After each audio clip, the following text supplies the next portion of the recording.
세상으로 보냄받은 교회라는 제목의 말씀입니다. 오늘 우리 지휘자가 팔을 다치셔가지고 한 손으로 지휘하셨는데 찬양대원들이 그 한 손으로 지휘하는 지휘자를 보면서 평소보다 3배나 열심히 찬양을 하셨는데 우리 찬양대 한번 격려하겠습니다. 박수로 한번 격려하겠습니다. 네. 제가 보기에는 서울에서 한 몇 번째로 잘하는 찬양대예요. 너무너무 힘을 다해서 오늘도 찬양해 주셔서 감사합니다. 교회를 세우신 분이 하나님이신데 우리가 교회에 모이면서 교회는 이렇게 되면 좋겠다, 교회가 이런 일을 하면 좋겠다, 교회가 이 방향으로 가면 너무 좋을 텐데 이 생각을 합니다. 그런데 우리의 생각을 모아서 그것을 한다고 해서 좋은 교회는 아닙니다.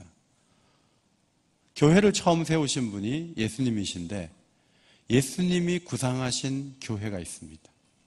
그 교회를 성경을 통해서 배우고 성경적인 교회를 이루어가는 것이 굉장히 중요합니다. 교회를 헬라말로 에클레시아라고 하는데 무엇으로부터 불러내서 모아놓은 공동체다, 그런 의미예요. 종교개혁자들은 이 조직이 강한 천주교회가 부패하는 것을 보면서 불러서 모아놓은 그 공동체의 건강함을 많이 생각하고 공동체라는 표현을 굉장히 많이 썼습니다. 구약에는 교회라는 단어는 없지만 교회와 가장 밀접한 단어가 칼과 에다라는 단어입니다. 이 단어는 회중이라는 의미예요. 하나님 앞에 예배드리기 위한 총회와 회중, 이것이 교회의 의미로 사용되었습니다. 교회는 하나님의 전이고 그리스도의 몸이고 그리고 그리스도를 목자로 한 양떼입니다. 하나님은 교회를 세우실 때 남자만 부르지 않았습니다. 남녀노소 다 불렀습니다. 주인만 부르지 않고 노예도 불렀습니다. 모든 사람이 교회 멤버가 될 수 있지만 누가 교회 멤버가 될 수 있는가 하면 우리에게 그 뿌리가 있지 않고 하나님께 있습니다. 하나님이 예정하시고 계획하신 분들이 하나님 앞에 나와서 거룩한 공동체를 이루는 것입니다. 거룩한 공동체를 이루어서 우리가 하는 가장 중요한 일이 무엇인가 하면 예배입니다. 하나님 앞에 우리의 마음을 모아서 최선의 것, 최고의 것을 드리는 것입니다.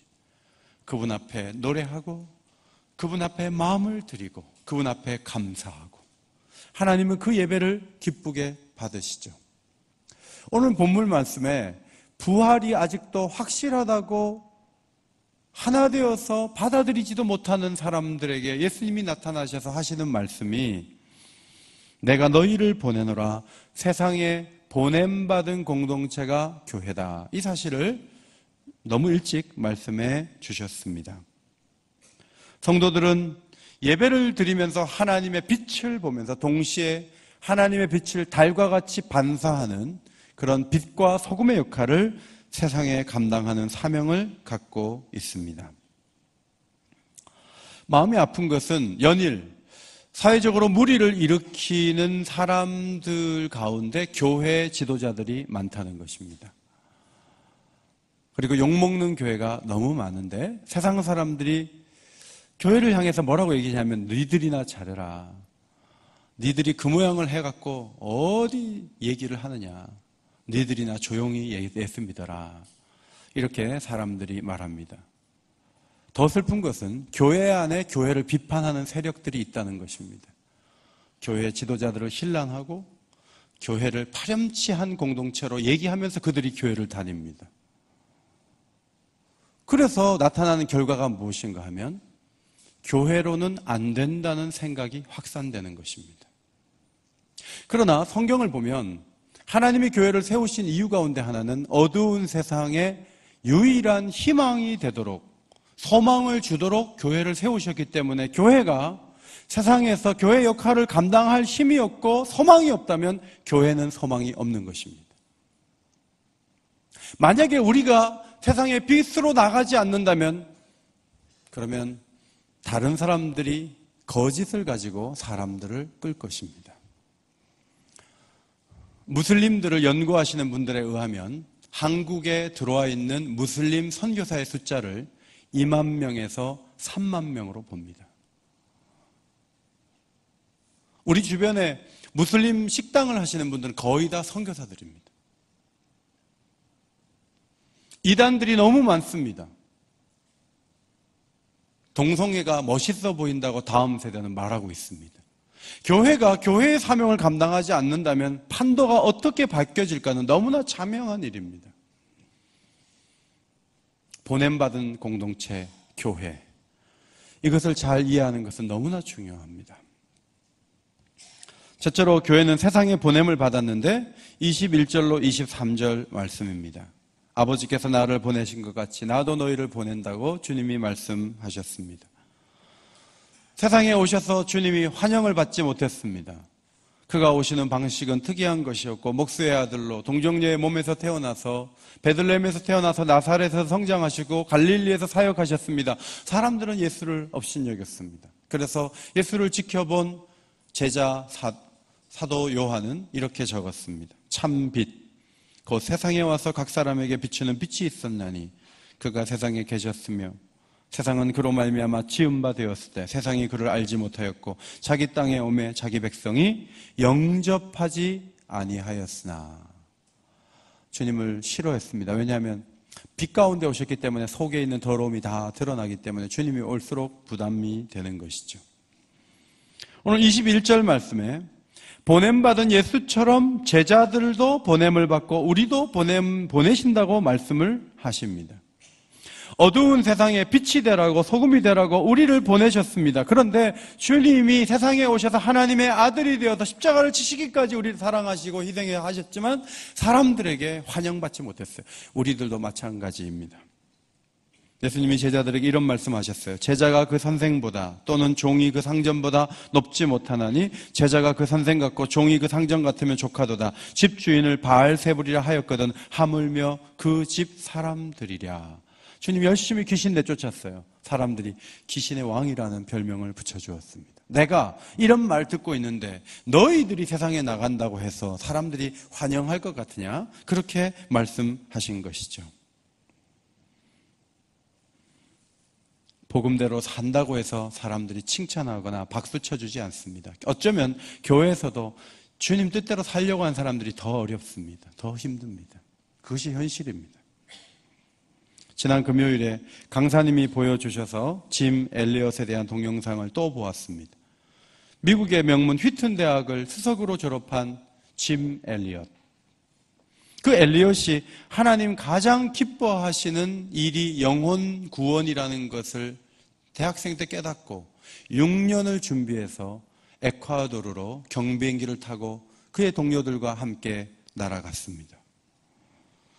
1956년 1월 8일 쿠라라이 강가에서 비행기가 착륙했을 때 사람들, 원주민들이 몰려왔습니다. 짐 엘리엇은 그들의 말로 우리는 당신들의 친구다라고 얘기를 했습니다. 그런데 원주민들은 그대로 창으로 찔러서 5명을 다 살해했습니다.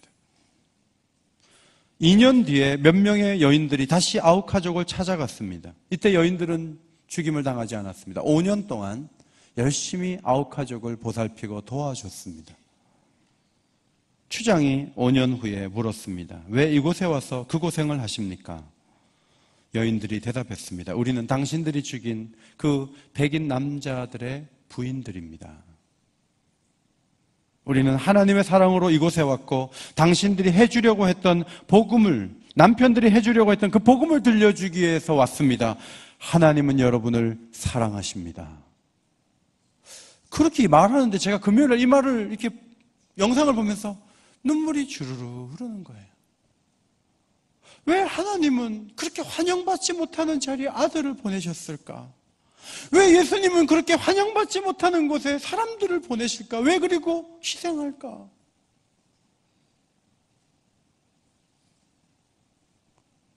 여러분, 오늘 지휘자가 팔을 다쳐가지고 한 손으로 최선을 다해 막 지휘를 하는데 음성이 반으로 줄어야 되죠. 두 손으로 할 때보다 반으로 하니까. 그런데 아프고 힘든 가운데 하는데 더 놀라운 일들이 있는 거예요. 하나님의 역사는요, 우리가 생각하는 것하고 달라요. 남편들을 죽인 원수들에게 보복을 하겠다 하는 것이 아니죠. 하나님은 여러분을 사랑하십니다. 얼마 지나지 않아 아우카족 많은 사람이 세례를 받았고, 놀라운 사실은 선교사들의 가슴에 창을 꽂았던 키모라는 사람이 목사 안수를 받았어요. 이 사람이 아우카족 최초의 목사가 되었습니다. 어떻게 그런 일이 있을 수 있을까? 이게 바로 하나님이 세상에 아들을 보내서 일어난 일이고, 예수님이 또 제자들을 보내서 선교지에서 일어난 일들이고, 이 한반도에서 일어난 일입니다. 그러므로 여러분과 제가 세상에 나갔을 때 환영받을 생각을 아예 접어버리는 게 맞아요.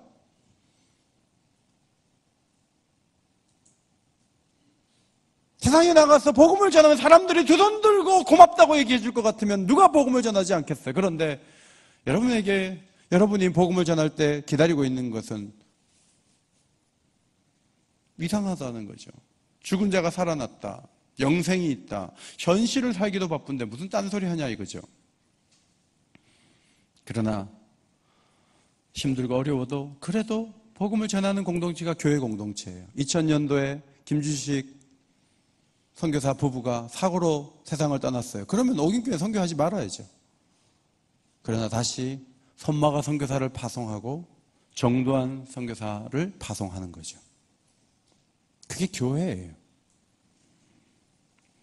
우리가 교회 밖에 있는 사람들하고 명예와 부, 자녀들이 잘 되는 거, 그런 거 경쟁하고 내가 더 잘 살았다고 얘기하는 그런 자리에서 열을 내고 그 자리에서 에너지 다 소비해버리면 하나님이 원하시는 삶이 아닌 거예요.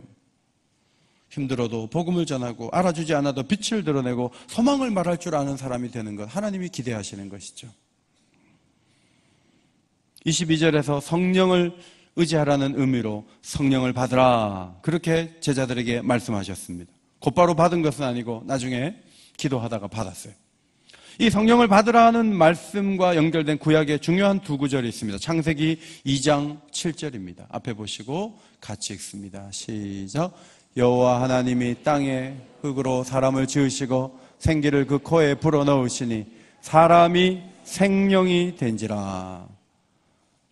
진흙으로 사람을 만들었는데 코에다가 하나님이 생기를 불어넣었을 때 그때 사람이 생명이 되어서 영원한 존재로 그렇게 지어졌다. 성령을 받으라는 것은 새 창조를 하시겠다, 교회를 통해서 새로운 생명체들을 만드시겠다 하는 하나님의 방식, 하나님의 의지를 보여주는 것입니다. 또 한 말씀은 에스겔서 37장 말씀이죠. 에스겔 골짜기에 마른 뼈가 가득했습니다. 그 마른 뼈를 보면서 하나님께서 에스겔 선지자에게 대언하라 하셨습니다. 생기야, 사방에서부터 나와서 이 죽음을 당한 자에게 불어서 살아나게 하라. 에스겔이 하는 것이 아니고 하나님의 생기, 하나님의 영이 죽임을 당한 모든 사람들에게 들어갔을 때 근육이 덮이고 피부가 덮이고 살아있는 하나님의 군대가 되는 것을 에스겔이 볼 수 있었습니다. 교회에 성령을 주시는 것은 새로운 역사, 새로운 일으킴을 위한 것입니다. 누가복음에 보면 주님께서 제자들에게 위로부터 능력으로 입혀질 때까지 이 성에 머물라 하셨고, 승천하시기 전에 제자들에게 말씀하셨습니다. 오직 성령이 너희에게 임하시면 너희가 권능을 받고 예루살렘과 온 유대와 사마리아와 땅끝까지 이르러 내 증인이 되어주라. 아닙니다. 내 증인이 되리라. 성령이 하신다. 그렇게 말씀하셨습니다. 성령은 여러분의 고민이나 해결하고 여러분의 개인적인 어려운 문제나 해결하고 개인적으로 알라딘의 램프처럼 여러분을 도와주는 그런 영이 아닙니다. 성령을 주신 첫 번째 목적은 사명을 위한 것입니다. 그 위협이 있고 그 미움을 당하고 그 오해를 당하고 그 손가락질을 당하면서도 담대하게 전할 수 있도록 하시기 위해서 성령을 받으라 하신 것입니다. 성령을 받으시기를 바랍니다. 성령을 받으면 담대하게 될 수 있어요. 성령을 받으면 말할 수 있어요. 성령을 받으면 영적으로 충만한 사람이 될 수 있어요. 그러나 성령을 의지하지 않으면 영적인 모든 일들이 부끄러운 일이 되는 거예요. 23절에서는 죄 문제를 말씀하죠. 누구의 죄든지 사하면 사해질 것이요 누구의 죄든지 그대로 두면 그대로 있으리라. 이 말은 제3의 권세를 사도들에게 주셨다는 것이 아니라 교회가 하나님의 용서를 선포한다는 거죠. 예수를 믿습니까? 그러면 하나님이 용서해 주십니다. 회개하고 용서를 받으면 성령을 선물로 주실 것입니다 라고 사도들이 말할 수 있는 권한을 받게 된 것이죠. 반대로 죄 용서를 못 받는다면 그는 하나님이 주시는 형벌을 면치 못할 것입니다. 천국이 좋아서 예수를 믿을 수도 있지만 지옥이 무서워서 예수를 믿을 수도 있습니다. 교회는 두 가지를 다 말할 수 있어야 됩니다. 너무 경고하듯이 밀어붙일 필요는 없지만 그러나 지옥 가기 싫어서 예수 믿는 사람도 많습니다. 지난번에 오셨던 최병호라는 집사님은 고등학교 때 예수를 믿지 않으면 영원히 뜨거운 형벌에 들어갈 것이다. 그 말씀을 듣고 그 불에 들어가지 않으려면 예수를 믿어야 된다는 생각을 가지고 그는 예수를 믿었다고 고백을 하였습니다. 교회는 죄와 의를 말하고 생명과 죽음을 말하고 천국과 지옥을 말할 수 있는 권세가 있는 것입니다. 의와 생명, 천국을 거부한다면 죄와 죽음, 지옥을 면할 수가 없어요. 이 사실을 선포할 수 있는 권세를 저와 여러분에게 주셨다는 사실을 믿으시기 바랍니다. 24절 이하의 말씀에서 눈에 띄는 것은 25절의 도마의 태도죠. 도마가 얼마나 거부감이 큰지, 내가 그의 손의 못자국을 보며 내 손가락을 그 손자국에 넣으며 내 손을 그 옆구리에 넣어보지 않고는 믿지 않겠다 그랬어요. 예수님이 처음 나타나셨을 때 도마는 딴 데가 있었나 봅니다. 그런데 도마가 오니까 제자들이 예수님 살아났다 우리가 봤다 그러니까 무슨 소리를 하냐, 내가 직접 손에 못자국을 넣어보고 손을 옆구리에 넣어야 나는 믿을 수 있다, 이렇게 얘기를 했습니다. 도마가 누구입니까? 요한복음 11장 16절에 베다니로 주께서 가실 때 우리도 주와 함께 죽으러 가자고 말했던 용기 있고 의리 있던 사람이에요. 예수님의 제자예요. 그런데 이 도마가 예수님이 죽은 자를 살리신 것도 받고 오병이어의 기적을 행하신 것도 받고 물 위로 걸어오시는 것도 받고 수많은 환자들을 고치시는 것도 받지만 예수님이 죽었다가 살아나는 것은 받아들일 수 없다. 아주 과학적인 논리를 가진 사람이었습니다. 성경이 오늘 말하고 있는 바가 무엇입니까?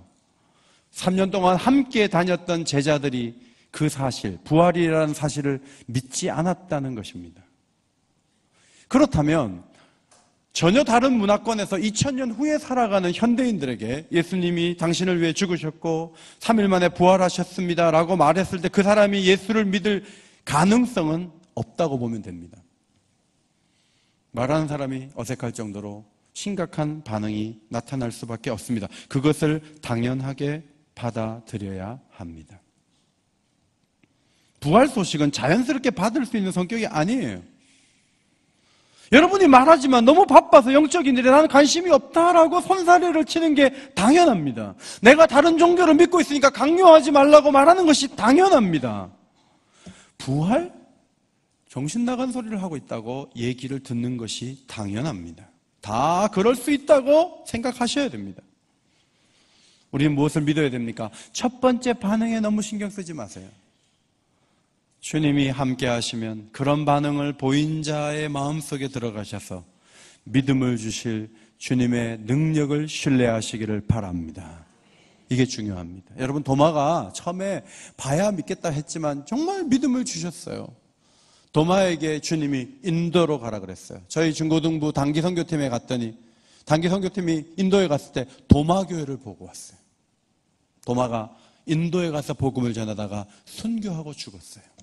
이집트에 가면요, 마가의 교회가 있어요. 마가는 이집트 가서 죽었어요. 사도 요한 빼고 모두가 세계적으로 흩어져서 다 순교자가 됐어요. 그들은 보고 들은 것을 말하지 않을 수 없다 했지만 첫 번째 그들의 반응은 우리도 믿을 수 없다는 것이었습니다. 여러분이 지금 불신자의 얼굴을 보면서 저렇게 안 믿는데 오이코스 전도축제 와서 그릇만 받아가고 벌써 몇 번째인지 몰라. 미워서 전도 안 해요. 그러시면 안 돼. 성령이 은혜 주시면 바뀌어질 줄 믿습니다. 오늘도 2부 찬양대 한 분은 전도축제 때 오셔가지고 예수 믿고 집사되고 찬양대 서 계세요. 여러분 가운데도 옛날에 말이 안 되는 소리를 한다, 웃긴다, 교인들이 참 정신이 없다, 이런 얘기를 하다가 교인된 분들이 얼마나 많아요. 여러분 자신이 그렇게 옛날에 했는데 사람들이 여러분에게 못 받아들이겠다고 하는 것을 왜 받아들이지 못합니까? 받아들여야죠. 그럴 수 있다. 사도 바울같이 극악하게 나오고 스데반을 죽이는 일까지 앞장섰던 그런 사람이 한순간에 다메섹에서 뒤집어지는 거예요. 사람들이 더 확실한 증거를 요구하고 있을 수 없는 말을 내게 하지 말라 그러고 다시는 친구 모임에 와서 그런 말 하려면 나오지 말라고 얘기하는 것이 당연해요. 얼어붙으면 안 돼요. 그건 첫 번째 반응일 뿐이에요. 기도하면서 하나님이 이루실 것을 바라봐야죠. 바울을 보면 아그리빠 왕에게 가서 신문을 받으면서 이런 말을 해요. 당신들은 하나님이 죽은 사람을 살리심을 어찌하여 못 믿을 것으로 여기시나이까? 하나님이 죽은 사람을 살리지 못하는 그런 하나님을 어떻게 믿어요? 하나님 온 우주를 만드셨어요. 그의 아들을 살리셨어요. 우리의 몸도 살리실 줄 믿습니다. 그래서 하나님이에요. 나도 나사렛 예수의 이름을 대적하여 많은 일을 행하여야 될 줄 스스로 생각하고 열심히 교회를 핍박했는데 격분하여 외국 성에까지 가서 박해를 하다가 다메섹에서 사울아 사울아 하는 그런 음성을 듣고 내가 주님을 만났다고 막 바울이 전도했어요. 총독 베스토가 곁에서 보면서 바울에게 말합니다. 네가 미쳤도다. 내 많은 학문이 너를 미치게 한다. 그때 바울이 이런 말이에요. 내가 미친 것이 아니요 참되고 온전한 말을 하나이다. 오늘 내 말을 듣는 모든 사람도 이렇게 결박된 것 외에는 다 나와 같이 되기를 원하나이다. 너무 바쁜 그 교회 개척자 바울이 예루살렘에 가서 2년이나 교회를 개척하지 못하고 지내면서 여기 가서 저기 가서 복음을 전했는데 보면 전도했다는 얘기가 없어요. 그 못하러 올라갔어요. 열매도 없는데. 여러분 열매가 있고 없고는 하나님 손에 달려있는 거예요. 중요한 것은 전하는 것입니다. 바울은 전했다는 것입니다. 전함 자체가 없어서 열매가 없는 것하고 전했는데 열매가 없는 것하고는 전혀 다른 거예요. 바울은 2년 동안 미결소의 신분으로 예루살렘에서 복음을 전하고 전했다는 거예요. 교회에 대한 거부감이 우리 행실에 대한 것이라면 행실을 고쳐야 되고 선을 더 쌓아야 되죠. 그러나 예수 안 믿는 사람들이 우리를 가장 싫어하는 이유가 예수 부활에 대한 소식이라면 움츠러들 필요 없어요. 내용을 바꿀 필요도 없어요. 다시 얘기해야 돼요. 죽은 자가 살아났다고. 저는 지난 목요일 날 54세 된 아들을 먼저 천국에 보낸 어머니 권사님을 찾아갔습니다. 86세 된 권사님. 막내 아들인데 먼저 천국 갔어요. 여러분 아들의 발인 예배에 참석하지 못하죠. 집에 계시더라고요. 집으로 찾아갔어요. 제가 아는 권사님이에요. 돌아가신 분은 교회 선배였습니다. 1살 위의 교회 선배. 근데 어머니가 울지 않는 거예요. 아주 꼬장꼬장 하시면서 아주 그냥 건강하시고 흐트러짐이 없어요. 저도 선배가 돌아가신 그곳에 가서 문상하고 하면서 눈물이 안 나더라고요. 너무 좀 기도 막히고 50대도 가는구나. 4, 5개월 전에 저를 그 교회 원로 목사님 사모님 돌아가셔서 우리 아파트까지 저 집에 태워다 주신 분인데 4, 5개월 후에 장례를 집전했던 그분이 세상을 떠나신 거예요. 그래서 좀 기가 막히기도 하고 눈물이 안 나요. 그런데 그 어머니를 위로하기 위해서 제가 손을 붙잡고 기도했어요. 기도를 하는데 제 눈에서 눈물이 떨어지기 시작했어요. 어머니도 울음을 참으셨는데 제가 눈물을 흘려 기도하니까 어머니가 조금 우셨어요. 그 어머니가 뭐라 그러냐면 목사로 불러내신 분이 하나님이신데 우리 아들 고쳐주실 걸 믿었는데 새벽에 장남이 일찍 움직이는데 보니까 우리 막내가 갔구나 직감적으로 알았다는 거예요. 참 속상하지만 병들어서 계속 고생하지 않고 천국에 불러주셨기 때문에 우리 아들은 더 좋은 곳에 가 있는 것을 나는 믿는다고 86세 된 어르신이 분명하게 얘기를 하는 거예요. 아들이 간 슬픔과 부활에 대한 확신이 있다면, 크기로 말하면 아픔과 슬픔은 요만하다고 한다면 하나님에 대한 확신과 소망은 너무 큰 거예요. 그래서 제가 문을 닫고 나오면서 무슨 생각을 했냐면, 야, 귀하다. 부활에 대한 확신만큼 중요한 것은 없다. 그 생각이 드는 거예요. 가끔 위로를 하기 위해서 장례식장에 가면 어머니는 예수를 믿었는데 자녀들이 안 믿어갖고 찬송가를 못 따라하는 경우가 꽤 많이 있어요. 그때 고인도 고인이지만 그 자식들이 걱정이에요. 그 자녀들에게 복음을 전해야죠. 어머니가 가신 곳에 함께 가야 된다. 가는 길은 예수님을 믿어야 되고 그분이 3일 만에 살아난 것처럼 우리도 살릴 것을 믿어야 된다. 좋은 기회죠. 주일 예배를 드리고 신앙생활 잘하시는 분들 가운데 부활에 대한 소망이 없는 분들이 몇 분은 있습니다. 목회하면서 그런 분들을 발견합니다. 심지어는 교회에서 중직자가 됐는데도 부활절날 큰 감동이 없습니다. 과연 살아날까? 이러면서 교회를 나오시는 분들이 있을 수 있습니다. 그러나 예수님께서 3일 만에 부활하신 것을 우리 모든 성도들이 믿게 되기를 주의 이름으로 축원합니다. 하나님 그걸 하실 수 있어요. 또 한 가지는 나는 속으로 믿는다고 생각하고 천국으로 간다고 생각하면서 절대로 불신자들에게 말하지 않는 그리스도인들이 있습니다. 뻔뻔한 분들이에요. 사실은 적게 믿거나 안 믿는 분들입니다. 복음은 말하게 합니다. 복음은 이것을 그냥 갖고 있도록 하지 않습니다. 터져 나오면 진짜요. 터져 나오지 않으면 가짜요. 복음을 믿고 있는데 말하지 않는 그리스도인들이 많아지고 있습니다. 가짜들이 늘어나고 있다는 뜻입니다. 저 여러분이 가짜가 될 수가 있습니다. 정말 믿으십니까? 부활을 말하시기 바랍니다.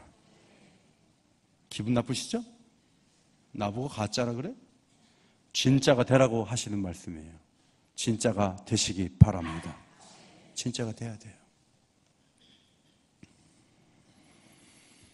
저도 여러분들 신방 다니면서 여러분 집에만 가면 여러분이 목사 대우 해주잖아요. 동네 탁구장에 탁구 좀 하려고 땀이 쭉쭉 나니까 좋아서 갑니다. 남자들이 제가 목사인 걸 누가 제 아저씨가 얘기하는 바람에 남자들이 절대 자기 팀에 끼워주지 않습니다. 배척을 당합니다. 그리고 저는 여성들하고 치고 있습니다. 근데 그 여성들 가운데도 다 목사님 한데 어떤 분은 저에게 이렇게 얘기합니다. 선생님, 제가 보기에는 어머니께서 더 저보다 먼저 태어나신 것 같은데 제가 어떻게 선생입니까? 왜 이렇게 남자들이 저를 경계할까? 난 잘 못 치니까 수가 나. 내가 최선을 다해서 그들하고 붙으려고 연습을 지금 하고 있습니다. 근데 얼마 전에 그분들이 왜 긴장하고 저를 경계하는지 알았습니다. 부처님 오신 날 전부 절에 갔다 오셨습니다. 그들은 큰 문제가 생긴 것입니다. 이것이 불교 동호회는 아닌데 다들 불상에 가까우신 분들인데 갑자기 목사가 시간 많게도 그 자리에 오게 된 겁니다. 긴장을 하는 겁니다. 그런데 하나님의 은혜로 얼마 전에 남자들이 한판 치자고 복식을 붙었습니다. 저 때문에 우리 팀이 졌어요. 그래서 제가 아이스크림을 샀습니다. 나가서 다들 카드를 그날 하나님 은혜로 다 안 갖고 오고 저만 카드를 갖고 갔어요. 그래서 거금 7,200원을 썼습니다. 당장에 데려올 수는 없지만 내 마음속에 그들의 이름을 불러가며 기도할 것이다. 신방도 많이 가야 되지만 목회자가 불신자들을 만나지 않고 교인들에게 대접만 받고 있다가는 영성이 다 죽겠다. 불신자들을 만나고 불신자들 앞에서 교회를 설명하고 부활을 말할 수 있다면 기도하지 않으면 안 되죠. 성도 여러분, 통장도 하시고 반장도 하시기를 바랍니다. 지역사회로 들어가셔야 돼요. 늘 모이는 게 찬양돼요. 연습하다가 사랑방 갔다가 모이는 사람, 만난 사람 전부 신자들. 안 믿는 사람은 아예 상종을 못할 정도의 환경을 만들어 놓는다면 전도하는 건 불가능해요. 주님은 세상에 보냈지 우리끼리 희낙낙하고 우리끼리 시간 보내고 우리끼리 좋다고 그렇게 신앙생활을 하라고 우리를 세상에 보내신 거 아니에요. 교회로 모으신 거 아니에요. 세상으로 들어가셔야 돼요. 동창회도 들어가시고 지역사회 여러 가지 위원회도 들어가시고 해서 장들도 하시면서 영적인 영향력을 미칠 수 있는 하나님의 사람들 되시기를 주의 이름으로 축원합니다. 27절에 여드레를 지나서 주님이 그 음성 듣고 도마에게 나타나셔서 네 손가락 내밀었어. 내 손에 넣어보고 그 손을 내밀어서 허리에 넣어봐라. 그리고 믿지 않는 자가 되지 말고 믿는 자가 되라. 그렇게 말씀하셨습니다. 그때 그래요. 한번 넣어볼게요. 이렇게 하지 못했어요. 나의 주시며 나의 하나님이시니이다. 고백했어요. 그때 주님께서 너는 나를 본거로 믿느냐? 보지 못하고 믿는 자들은 복되도다. 그렇게 말씀하셨습니다.